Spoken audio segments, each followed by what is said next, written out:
కావ్య అక్క టీవీ చూడని నువ్వు రా సైడ్కి. రాజు నీకేం కావాలో చూసుకో సరేనా? బట్టలు తీసుకొని పదావా? మా నేను కూడా ట్రౌజర్స్ కొనుక్కోవాలి. ఎన్ని బట్టలు తీసుకుంటావు కావ్య? మళ్ళా కూడా అడుగుతా ఉంటావు, సిగ్గనిపించేలా నీకు? నీకు కాదు అక్కకి. పదాదరా. ఏం తింటావు బంగారి? మా నాకు మ్యాగీ చేసి. నిన్ను ఎవరు అడిగింది కావ్య?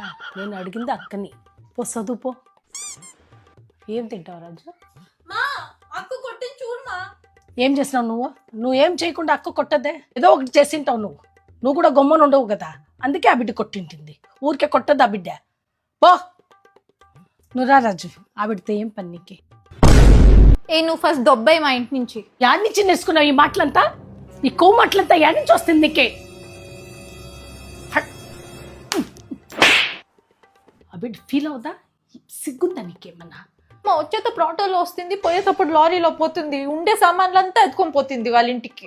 ఏమైపోయింది? ఆ బిడ్డ వచ్చినాక నువ్వు వచ్చినాక ఆ బిడ్డ వచ్చింది.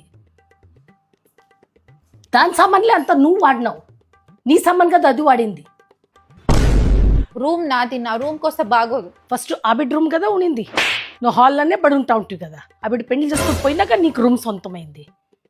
ఆ బిడ్డ వచ్చినప్పుడు నువ్వు మళ్ళా హాల్లోనే రావాలి, అర్థమైందా?